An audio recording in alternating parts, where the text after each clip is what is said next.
الحمدللہ رب العالمین والصلاة والسلام علی رسول اللہ صلی اللہ علیہ وسلم. اعوذ باللہ من الشیطان الرجیم. بسم اللہ الرحمن الرحیم. لقد کان لکم فی رسول اللہ اسوۃ حسنہ الآیہ. صدق اللہ العظیم. وقال فی مقام آخر وخاتم النبیین وکان اللہ بکل شیء علیما. اللهم صل على محمد وعلى آل محمد كما صليت على إبراهيم وعلى آل إبراهيم إنك حميد مجيد. اللهم بارك على محمد وعلى آل محمد كما باركت على إبراهيم وعلى آل إبراهيم إنك حميد مجيد. صدق الله العظيم. اللہ تبارک و تعالیٰ کا احسان اور عظیم ہے کہ اللہ تبارک و تعالیٰ نے ہم سب کو نماز باجماعت ادا کرنے کے ساتھ ساتھ اس مجلس میں بیٹھنے کی توفیق عطا فرمائی. جیسا کہ آپ نے بارہا سنا ہوگا کہ اللہ تبارک و تعالیٰ نے جگہ جگہ پر اپنے رسول کے بارے میں فرمایا کہ اگر تم اللہ کی اطاعت کرنا چاہتے ہو تو رسول کی اطاعت لازم ہے، ضروری ہے، فرض ہے. اور اللہ سے اگر محبت کرنا چاہتے ہو تو اپنے رسول سے محبت لازم اور شرط ہے. اور قرآن کریم میں بھی اللہ نے ایک جگہ فرمایا کہ میں نے اپنے رسول پر نبوت کو ختم کر دیا، یعنی اپنے رسول کو آقا مدنی صلی اللہ علیہ وسلم کو آخری نبی بنا کر بھیجا ہے. بالکل صاف قرآن میں اعلان ہے. اس کے برعکس آپ کو دنیا میں ایسے بھی ملیں گے جنہوں نے اس آیت کو دیکھتے ہوئے بھی، پڑھتے ہوئے بھی، سمجھتے ہوئے بھی اس کے برخلاف کیا، یعنی نبی ہونے کا دعویٰ کیا. دنیا کے اندر کم سے کم 27 ایسے انسان کچھ آ چکے ہیں اور کچھ آئیں گے جو نبوت کا دعویٰ کریں گے. حالانکہ اللہ کا صاف فرمان ہے، کھلم کھلا اعلان ہے، وخاتم النبیین، میں نے نبوت کو آقا مدنی صلی اللہ علیہ وسلم پر ختم کر دیا، یعنی ان کے بعد کوئی نبی نہیں آئے گا. اور دوسری جگہ اللہ تبارک و تعالیٰ نے اپنے نبی کی شان بیان کرنے کے لیے دوسری جگہ قرآن کریم میں اعلان کیا، قل ان کان آباؤکم و ابناؤکم، کہ مسلمانوں جو تمہارے باپ دادا، تمہارے بیٹے اولاد، تمہارے پاس مال اور حویلیاں جو کچھ بھی ہے، اگر یہ رسول اللہ صلی اللہ علیہ وسلم کی محبت سے زیادہ تمہیں محبوب ہے تو اس وقت کا انتظار کرو جب اللہ کی طرف سے تمہاری ہلاکت کا حکم آ جائے. اللہ نے قرآن کریم میں کھلم کھلا اعلان کیا. ایک مرتبہ ایسا ہوا کہ اللہ کے رسول صلی اللہ علیہ وسلم کی شان میں ابو جہل بڑا ظالم تھا، گستاخیاں کرتا تھا اور نبی کو بہت ستاتا تھا، گالیاں دیتا تھا. تو جنگ بدر کا موقع تھا. اس جنگ کے اندر 2 معصوم بچے تھے، حضرت معاذ اور حضرت معوذ. بڑوں کا تو کیا کہنا، یعنی صحابہ کرام کی وفاداری اور محبت کا تو کیا کہنا، ان کی تو واقعات اور زندگی بھری پڑی ہے. لیکن بچوں کے اندر وہ جذبہ، وہ ہمت، وہ جوانمردی کہ آج بڑوں کے اندر نہیں پائی جاتی. فرمایا کہ جس وقت ابو جہل اللہ کے نبی صلی اللہ علیہ وسلم کی شان میں گستاخی کرتا، گالیاں دیتا، تو ان دونوں بچوں نے عہد کر لیا کہ جو ہمارے نبی کو گالیاں دیتا ہے ہم اس کو جب تک جہنم رسید نہ کر دے جب تک ہمارے اوپر کھانا پینا بھی حرام ہے. اور فرمایا کہ جنگ بدر کے اندر میدان میں پہنچے. حضرت عبد الرحمن بن عوف، عبد الرحمن ایک صحابی رسول ہے، وہ جنگ کے میدان میں صف میں کھڑے ہیں اور دونوں سائیڈ میں بچے ہیں، اور اپنے ذہن میں سوچنے لگے کہ کاش اگر میری برابر میں بڑے جوان مرد ہوتے تو وہ آڑ بنتے، یعنی ڈھال بنتے. اب میں ان بچوں کو بچاؤں گا یا اپنے آپ بچوں گا، کیونکہ ظاہر سی بات ہے جنگ میں موت کا اور زندگی کا فیصلہ ہے. تو فرمایا کہ میں نے صرف اتنا سوچا تو ان بچوں نے کہا کہ چچا جان آپ ایک بات تو بتلائیے کہ جو ہمارے نبی کی شان میں گستاخیاں کرتا ہے، گالیاں دیتا ہے، وہ کون ہے؟ آپ ہم سے اس کی شکل دکھائیے، ہم اس کی شکل سے واقف نہیں ہے، اس کی صورت سے واقف نہیں ہے. چنانچہ حضرت عبد الرحمن بن عوف نے کہا کہ ادھر سے ابو جہل اپنی صفوں کو درست کرتا ہوا آ رہا تھا، گھوڑے پر بیٹھا ہوا، کیونکہ سپہ سالار تھا، سردار تھا اپنی قوم کا. تو انہوں نے کہا کہ وہ ہے. چنانچہ حضرت عبد الرحمن کہتے ہیں کہ اتنے میں میری انگلی ایسے نیچے نہیں آئی کہ وہ دونوں بچے بجلی کی طرح دوڑے. دونوں بچے بجلی کی طرح دوڑے اور ان کے ہاتھ میں تلوار ہے اور ان کا قد زیادہ سے زیادہ اتنا ہے. فرمایا کہ بجلی کی طرح تو جو ہی دوڑے تو ابو جہل کے گھوڑے کی ایک نے ٹانگوں پر وار کیا اور وار کرتے وہ نیچے گرا تو ایک نے گردن پہ وار کیا، اور چلتے چلتے جب وار کر دیا، اس کا کام تمام کر دیا، تو ایک نے سوچا کہ شاید ہے کہ دوبارہ نہ اٹھ جائے، پھر دوبارہ پوڑ کر وار کیا۔ اب جب دشمنوں نے دیکھا کہ معصوم بچوں نے ہمارے سردار کو قتل کر دیا تو دشمن ان کی طرف دوڑے اور ان پر جھپٹے اور ایک معصوم بچے پر وار کیا تو ان کا ہاتھ یہاں سے کاندھے سے کٹ گیا، الجھ گیا۔ فرماتے ہیں کہ میں نے اس کو اپنے پیر کے نیچے دبایا اور اس کو الگ کر دیا کہ کہیں یہ رکاوٹ نہ بن جائے، دشمنوں سے لڑتے ہوئے رکاوٹ نہ بن جائے۔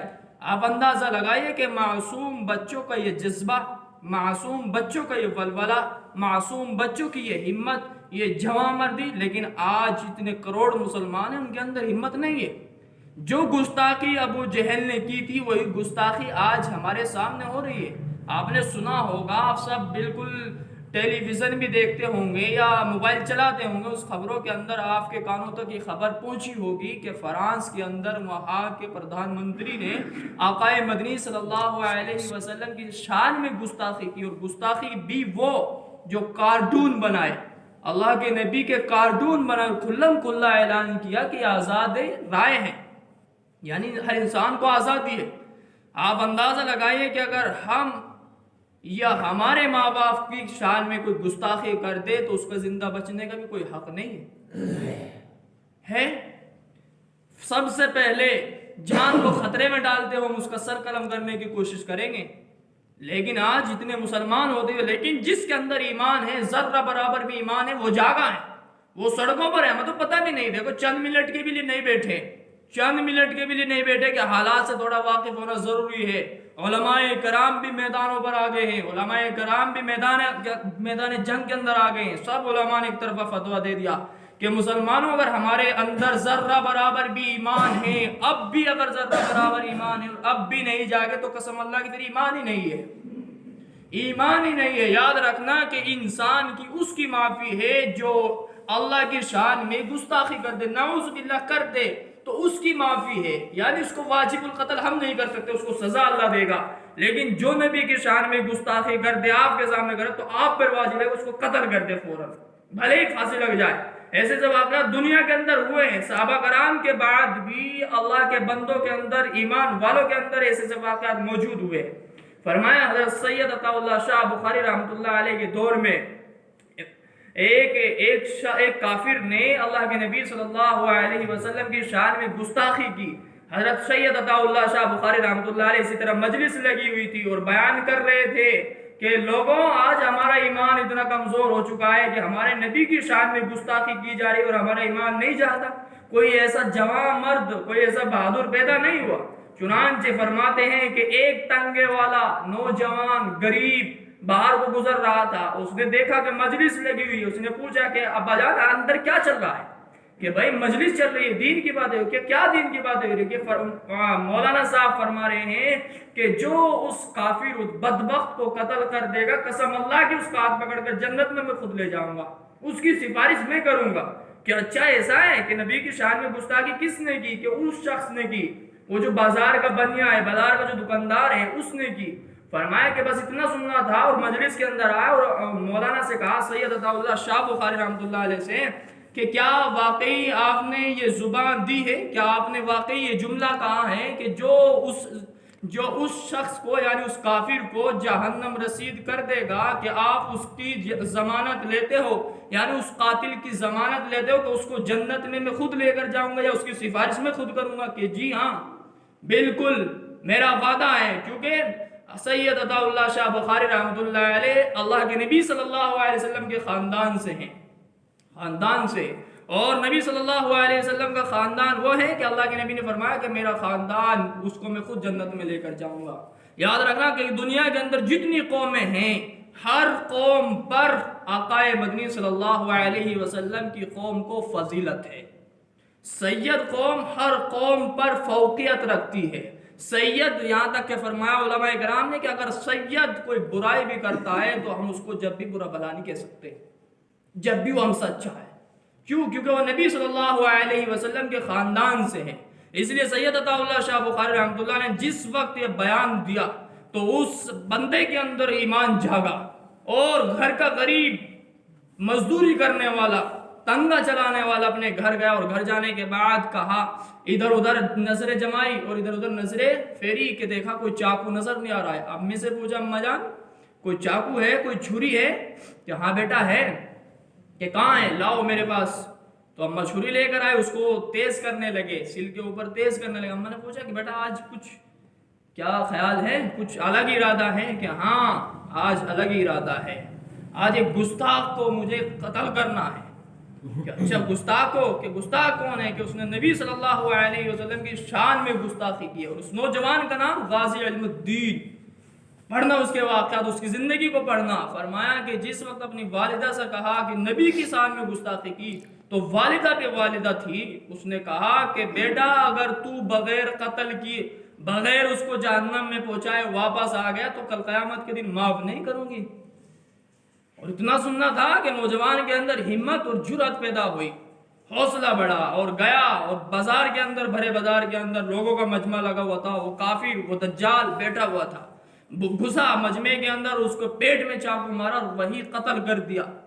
اب پولیس نے اس کو گرفتار کر لیا، پھانسی کی سزا تک پہنچ گیا۔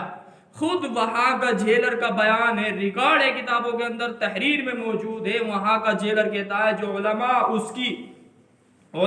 اس کی ملائی پر گئے، علماء اس سے ملنے گئے، اور علماء یہاں تک کہ ایک وکیل نے یہ کہا کہ غازی علم الدین اگر آپ یہ کہہ دے کہ میں نے اس کو قتل نہیں کیا تو میں ذمہ داری لیتا ہوں آپ کو واپس لانے کی، میں آپ کو ضمانت دلواؤں گا، یہ میری ذمہ داری ہے۔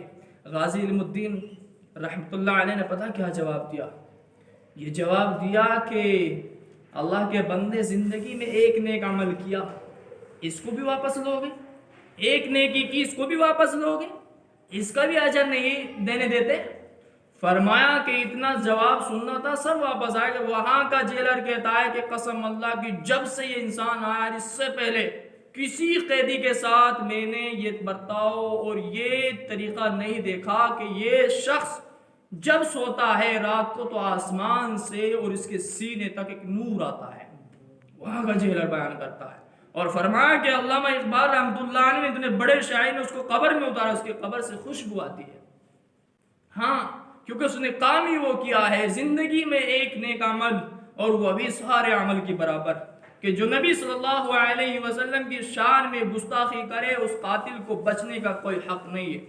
اگر ہم کم سے کم یہ نہیں کر سکتے تو ہماری ذمہ داری ہے کہ اس سے نفرت کی جائے، اس کے خلاف احتجاج کیا جائے، اس کے خلاف بیان بازی کی جائے، اس کا بائیکاٹ کیا جائے۔ مسلمانوں اگر آج بھی ہمارا ایمان نہیں جاگا، قسم اللہ کی اب بھی ہم خبردار نہیں ہوئے، اب بھی ہمیں پتہ نہ چلا کہ کس موضوع پر بات ہو رہی ہے، تو پھر کبھی نہیں جاگو گے۔ ہاں یہ کہہ دیا ہے ہر ایک انسان نے کہہ دیا، ایمان والے نے، کہ اگر مسلمان اب بھی کبھی نہیں جاگے گا، کہیں وہ دور نہ آ جائے کہ جس کے بارے میں اللہ کے نبی صلی اللہ علیہ وسلم نے فرمایا کہ مسلمان اتنے ہوں گے سمندر کی طرح، لیکن جھاگ کی طرح ہوں گے، ان پہ دوسری قوم مسلط ہوگی۔ صحابہ نے پوچھا تھا کہ اللہ کے نبی جب اتنی تعداد ہوگی پھر کیسے ہار مان جائیں گے، کیسے مار کھائیں گے کفار سے؟ کہ ہاں ہوں گے تو لیکن سمندر کے جھاگ کی طرح ہوں گے، یعنی ان کے اندر ایمان نہیں ہوگا، ان کے اندر قوت نہیں ہوگی۔ آپ اندازہ لگائیے کہ اس ظالم نے اگر نبی کی شان میں گستاخی کی اور خاکے بنائے، اور صرف اس کا ترکی کے پردھان منتری نے، طیب اردگان نے، ایک مرد مجاہد ہے، اس نے کہا بیان دیتے ہوئے کہ اس کا دماغ خراب ہو گیا، وہ مینٹل ہو گیا، اس نے اس بات کو، اس جملے سے اتنا دکھ پہنچا کہ فوراً ترکی سے اپنا سفیر بلا لیا۔ اب اندازہ لگائیے کہ جس انسان کے ماننے والے زیادہ سے زیادہ کروڑ ہوں گے، حد سے اس نے اتنا دکھ پہنچا اور اتنی دقت ہوئی، اور جس نبی صلی اللہ علیہ وسلم کو ماننے والے اربوں خربوں دنیا کے اندر موجود ہو، اور آج سے نہیں 1450 سال سے اس کے ماننے والے موجود ہو، اور پھر بھی نہ جاگے، پھر بھی اپنے نبی صلی اللہ علیہ وسلم کی محبت میں، وفاداری میں، شان عظمت میں پھر بھی نہ جاگے، تو آپ اندازہ لگائیں کہ اس نبی کو کتنی تکلیف ہوگی۔ میں نے جو جملہ پہلے کہا کہ یاد رکھنا مسلمانوں، میرے بڑوں، میرے چھوٹوں، نوجوانوں، کہ اگر انسان کسی کی شان میں گستاخی کر دے، نبی کے علاوہ اس کی معافی ہو سکتی ہے، لیکن نبی کے شان میں گستاخی کرنے والے کی معافی نہیں ہے۔ آپ اندازہ لگانا کہ اللہ کے نبی صلی اللہ علیہ وسلم رحمت للعالمین ہیں، یعنی انسانوں کے لیے رحمت بنا کر بھیجے گئے، اور رحمت کے ایسے واقعات کہ اللہ کے نبی نے خود اپنے چچا کے قاتل کو معاف کیا، اس چچا کے جس کے ٹکڑے کر دیے گئے، اور اللہ کے نبی صلی اللہ علیہ وسلم اس کے جنازے پر اتنے روئے کہ کبھی آج تک نہیں روئے زندگی میں، اتنی تکلیف اور اتنا درد پہنچا۔ لیکن جب اس کا قاتل اللہ کے نبی صلی اللہ علیہ وسلم کے سامنے آ کر بیٹھا اور کہا کہ اللہ کے رسول مجھے کلمہ پڑھا دیجئے، مسلمان بنا دیجئے، میں مسلمان ہونا چاہتا ہوں، تو اللہ کے رسول خاموش ہو گئے اور کلمہ پڑھا، مسلمان بنا دے۔ لیکن اس کے باوجود اللہ کے نبی نے یہ کہا کہ ٹھیک ہے تو مسلمان بن گیا، معاف ہے، تو جنت میں جائے گا، لیکن میرے سامنے مت بیٹھنا، مجھے تکلیف ہوتی ہے۔ آپ اندازہ لگائیے کہ اللہ کے نبی اس قاتل کو معاف کر سکتے ہیں، لیکن اللہ کے نبی صلی اللہ علیہ وسلم کے موجود میں ایک عورت نے اللہ کے نبی صلی اللہ علیہ وسلم کی شان میں گستاخانہ اشعار کہے، وہ عورت شاعرہ تھی، گستاخانہ اشعار کہے۔ اللہ کے نبی صلی اللہ علیہ وسلم نے بیان دیا، صحابہ کرام سے کہا کہ کوئی ہے جو اس کو قتل کر دے، جو کوئی اس کو قتل کرے گا اس کے لیے جنت واجب ہے، میں اس کو ذمہ دار ہوں۔ آپ اندازہ لگے کہ صحابہ کرام کا مجمع بیٹھا ہوا تھا، سب خوشی سے لہر اٹھے کہ آج یہ آفر، یہ موقع میں کماؤں گا، چنانچہ صبح ہوگی میں اس کو قتل کروں گا۔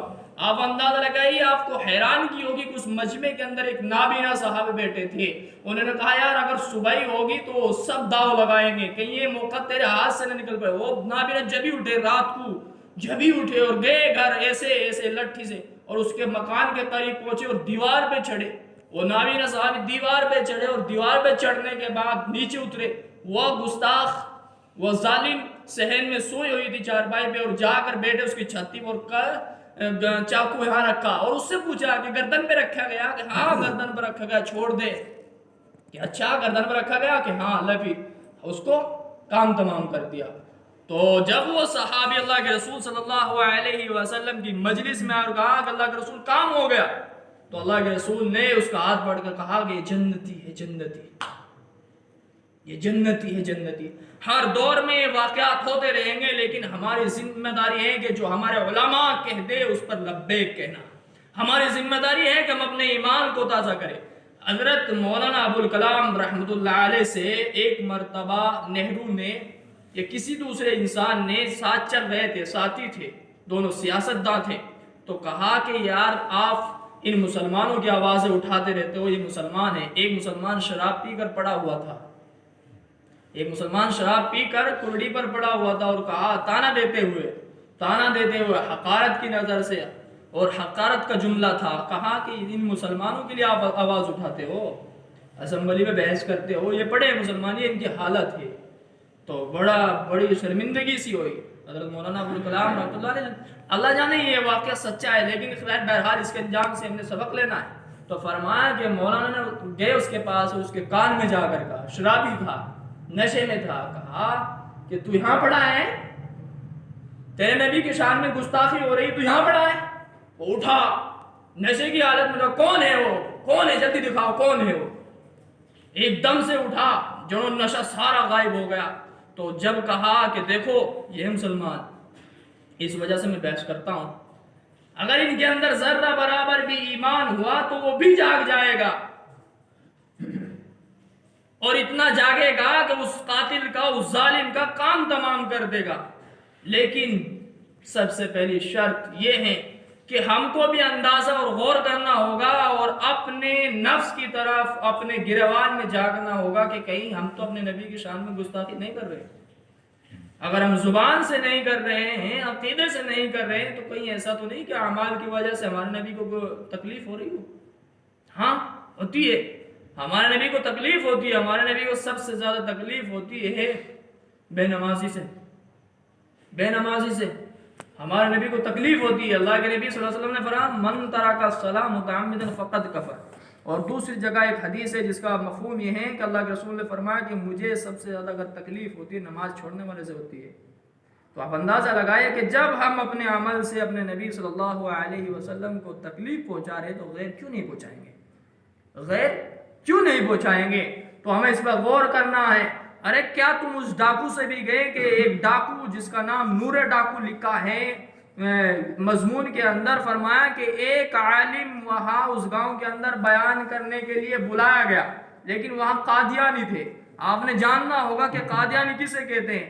صرف کلمہ پڑھنے سے مسلمان نہیں بنتا، اگر خدا نہ خواستہ ہم انجانے میں بھی نبی کی شان میں گستاخی کر دیں تو ایمان سلب ہو جاتا ہے، اور اگر ہم انجانے میں نبی کسی کو نبی مان لیتے جب بھی ایمان سلب ہو جاتا ہے۔ اور ایسے اس دنیا کے اندر موجود ہے جو نبی اپنے آپ کو کہتے ہیں کہ ہمارا سردار یعنی غلام احمد قادیانی نبی تھے۔ قادیانیوں کا فرقہ ہے اور ان کے اخلاق اتنے اچھے ہیں کہ ہمارے نہیں ہیں۔ زبان سے کسی کو تکلیف نہیں دیتے، زبان سے کسی کو برا نہیں کہتے، زبان سے کسی کو گالی نہیں دیتے، اعمال سے بھی تکلیف نہیں دیتے۔ اتنے بلند اخلاق ہیں ان کے، اتنے مطلب ان کی نظروں میں اور دنیا کی نظروں میں ان کے اخلاق اتنے بلند ہیں، لیکن عقیدہ کیا ہے کہ نبی صلی اللہ علیہ وسلم کے بعد ہمارا امام غلام احمد قادیانی نبی گزرا ہے، وہ نبی ہوا ہے، اللہ نے اس کو نبوت دی ہے۔ اور اللہ کے نبی صلی اللہ علیہ وسلم نے کیا فرمایا کہ دنیا کے اندر آئیں گے جو نبوت کا دعویٰ کریں گے جھوٹے، سب جھوٹے ہیں۔ ایسے ایسے ملیں گے آپ کو، ہر دور میں ملیں گے کہ اس گاؤں کے اندر قادیانی موجود تھے، انہوں نے ختم نبوت پر، آپ اندازہ لگانا کہ وہاں کوئی نماز کے اوپر بیان کرتے چلے گا، عقیدے کے اوپر بیان کرتے چلے گا، کسی بھی موضوع پر بیان کرتے چلے گا، لیکن ختم نبوت پر اگر کسی نے بیان کر دیا تو اس کے لیے جنگ کا اعلان تھا۔ کوئی کسی کی ہمت نہیں تھی کہ وہاں اللہ کے نبی صلی اللہ علیہ وسلم کی رسالت کے اوپر بیان کرے، کیونکہ ان کا عقیدہ ہی صرف یہی ہے۔ ورنہ نماز بھی پڑھتے ہیں، روزے بھی رکھتے ہیں، ٹوپیاں بھی اوڑھتے ہیں، لباس بھی ہمارا والا پہنتے ہیں، نکاح بھی کرتے ہیں، سب کچھ کرتے ہیں، لیکن ان کا عقیدہ یہی ہے کہ ہمارا امام غلام احمد قادیانی نبی ہیں، نبی گزرا ہے۔ فرمایا کوئی رسالت کے اوپر بیان نہیں کرتا تھا۔ آخر ایک عالم کو بلایا گیا تو وہ عالم پہنچے، انہوں نے پوچھا کہ کوئی ایسا ہے، کوئی یہاں ایسا چودھری موجود ہے، بھلے ہی وہ گناہگار ہو، اگر ہے جس کے اندر پاور ہو، تھوڑی ہمت ہو، کوئی ہے تو مجھ کو ملاؤ۔ فرمایا کسی نے کہا ہاں ایک ڈاکو ہے، نورا ڈاکو، بہت مشہور ہے، تھراتے ہیں سب اس سے، لیکن بے نمازی ہے، گناہگار ہے، کہ بھلے ہی چلے گا، گناہگار بھلے ہی ہو، بس مجھ سے ملاقات کراؤ۔ چنانچہ وہ عالم گیا اور نورا ڈاکو کے پاس پہنچا اور کہا کہ میاں صاحب ٹھیک ہے آپ جو کام کرتے ہو اللہ آپ کو جزا دے یا سزا دے، لیکن آج آپ سے ایک کام پڑ گیا۔ کہ کیا کام پڑ گیا؟ کہ نبی کی شان اور عزت اور عظمت بیان کرنی ہے، اور کوئی ایسا مرد نہیں ملا جو ان کو روک سکے کہ آپ نبی کے لیے اتنی قربانی دو گے۔ تو اس نے سوچا ٹھیک ہے، ہاں بالکل تیار ہوں، تو آپ بیان کریے اور آگے کی ذمہ داری میرے اوپر چھوڑیے۔ چنانچہ مولوی صاحب پہنچے مسجد کے اندر، قادیانیوں کو پتہ چل گیا کہ آج رسالت کے اوپر بیان ہوگا، سب تیار ہو گئے۔ اب چلا رہا ادھر سے بابا، چودھری، ڈاکو، جس کو لوگ ڈاکو کہتے ہیں، ہاں نورا ڈاکو دیکھا، سب گھروں میں گھس گئے اور کہا قسم اللہ کی آج جس نے اپنے بچوں کو یتیم کرانا ہو، اپنی بیویوں کو بیوہ کرانا ہو، وہ میدان میں آ جائے، بیان ہوگا، نبی کی شان میں بیان ہوگا، ہاں نبی کی رسالت کے اوپر بیان ہوگا، جس میں ہمت ہے، جس کی ماں نے دودھ پلایا وہ میدان کے اندر آ جائے۔ چنانچہ چڑیاؤں کی طرح سب گھونسلے میں گھس گئے۔ کیوں؟ یاد رکھنا کہ باطل کے اندر ہمت اور جرأت نہیں ہے۔ اللہ تبارک و تعالیٰ کا فرمان ہے کہ اگر تم ایمان والے ہو تو تم ہی غالب رہو گے۔ وہ صرف خنزیر کی طرح طاقتور آپ کو نظر آئیں گے، لیکن ان کے اندر گردہ نہیں ہوگا۔ اگر کسی کے اندر طاقت ہے تو صرف ایمان کی طاقت ہے، ایمان کی طاقت ہے۔ جس کے اندر یہ طاقت ہے تو باطل اس کے سامنے کبھی بھی ٹھہرتا نہیں ہے۔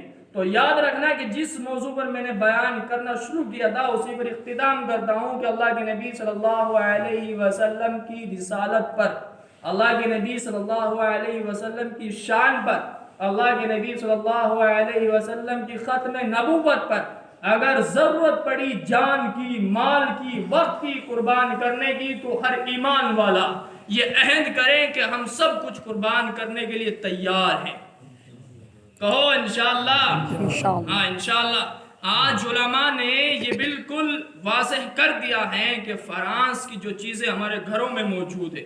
لوگوں چلو عالم تو ایک الگ مسئلہ ہے اور نمازیوں کا ایک الگ مسئلہ ہے. میں نے ان پڑھوں کو جب انہوں نے یہ خبر سنی، قسم اللہ کی مسجد میں بیٹھا ہوں آپ جیسے، یعنی ان پڑھ، جب انہوں نے یہ خبر سنی کہ ہاں فرانس نے ہمارے نبی کی شان میں گستاخی کی ہے اور علماء نے یہ کہا ہے کہ اس کے سامان سے بائیکاٹ کیا جائے، تو جب انہوں نے سنا تو انہوں نے ایک جملہ کہا جو بڑا یاد آتا ہے. انہوں نے ایک جملہ کہا آپ کی طرح دیہاتی. انہوں نے ایک جملہ کہا کہ اگر آپ ہم سے یہ بتا دیں کہ وہ چیز کون سی ہے تو ہم اس کو چوراہے پہ لا کے آگ لگائیں گے. اگر آپ ہم سے یہ بتا دیں چاہے ہمارے پاس بائک کیوں نہ ہو، چاہے ہمارے پاس گاڑی کیوں نہ ہو، ہاں چاہے بلٹ ہی کیوں نہ ہو، اگر آپ یہ تحقیق کر کے بتا دیں کہ فرانس کی ہے تو چوراہے پہ آگ لگاؤں گا بھی. تو بڑا ایمان تازہ کر گیا جملہ. دیکھو کبھی کبھی نمازی اور ملا اور مولوی وہ کام نہیں کرتا جو ایک ان پڑھ کر جاتا ہے، جو ایک اسکول میں بیٹھا ہے، کرسی پر بیٹھا ہے، ایک کسان کام کر جاتا ہے، وہ کبھی ایک عالم نہیں کر سکتا. سہارنپور کے اندر انگریز لوگ آئے بہکانے کے لیے اور انہوں نے ان پڑھوں کو بہکانا شروع کیا. کہا کہ آپ پہ کلمہ آتا ہے؟ کہ جی کلمہ آتا ہے. کہ بتا سنا. اب کلمہ الفاظ میں تو نہیں سنا جاتا دیہاتیوں پہ، ان پڑھوں پہ نہیں سنا جاتا. جو ایک پڑھا لکھا صحیح سنا سکے تو کیا آپ کا جب کلمہ صحیح نہیں ہے تو آپ کا ایمان صحیح نہیں ہے.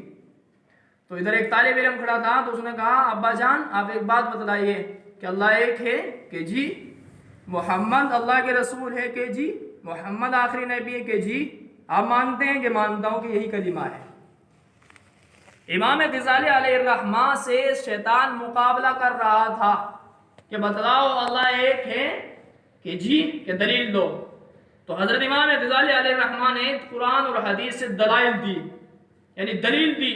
تو شیطان بحث کرتا رہا، لیکن امام غزالی علیہ الرحمہ علم تھے. انہوں نے کہا کہ ایک کسان ہل چلا رہا تھا بلد سے، بیل سے، اور سنٹا اس کے ہاتھ میں تھا. اس نے کہا کہ آ جاؤ آپ سے ایک مضبوط دلیل دوں گا. امام غزالی علیہ الرحمہ نے کہا کہ آپ سے ایک مضبوط دلیل دوں گا جس کو آپ ماننے کا بالکل مانو گے، اس دلیل کو بالکل مانو گے. انہوں نے کہا کہ آؤ چلو اپنے بڑا کے اس کے پاس چلتے ہیں، یہ جو بڑے میاں نا ہل چلا رہا ہے اس سے پوچھتے ہیں کہ اللہ ایک ہے یا نہیں ہے. تو اس نے کہا، شیطان نے جا کر امام غزالی علیہ الرحمہ نے کہا ابا جان یہ دیکھیں آپ سے کیا پوچھ رہا ہے. کہ یہ پوچھ رہا ہو کہ اللہ ایک ہے؟ کہ ہاں. نہیں، یہ کہہ رہا ہے کہ اللہ دو ہے. کہ ادھر بولے اس کو سنٹا ایک کھینچوں گا اس کے بدن میں، ایک سنٹا لگے گا صرف اگر اس نے دوبارہ کہہ دیا جب بتلانا. شیطان جو تھا فرفر غائب ہو گیا. تو یہ دلیل بھی کبھی کام کر جاتی ہے. علماء کی بحث وہ کام نہیں کرتی جو ایک دیہاتی کی اور ایک مضبوط ایمان والے کی دلیل کام کر جاتی ہے. اس لیے سمجھنے کی ضرورت ہے کہ ہم سب کو آقا مدنی صلی اللہ علیہ وسلم سے محبت، آقا مدنی صلی اللہ علیہ وسلم کی سیرت کو اپنانے کی، سنتوں کو اپنانے کی ضرورت ہے. اور جب ضرورت پڑے ہمیں پتہ چلے کہ اس شخص نے، ظالم نے ہمارے نبی صلی اللہ علیہ وسلم کی شان میں گستاخی کی ہے، تو جو ہم سے ہو سکے، جو ہمارے بڑے حکم کرے، بس اپنا جان اور مال لٹانے کے لیے بالکل تیار ہو جاؤ. اگر ہمیں پتہ چل جائے کہ ہمارے گھر میں فلاں چیز ظالم کے ملک کی ہے، ظالم کی کمپنی کی ہے، تو اس کو فوراً نکال دو. دیکھو اس کے پاس میرے پاس تو اس کا علم نہیں ہے، لیکن اس کا علم ہوگا ان جیسوں کے پاس جو ان سے پڑھے لکھے ہیں، یہ جانتے ہیں کس کمپنی سے کون سی چیز ہے. لیکن ہر ایمان والے کے لیے ضروری ہے کہ ہم اگر عہد کر لیں گے، بھلے ہی ہم اس کو استعمال کریں انجانے میں، پھر کوئی گناہ نہیں ہوگا. ہم عہد کر لیں گے کہ اللہ اگر ہمیں اس کا علم چل جائے اور ہمارے پاس چاہے وہ جتنی بڑی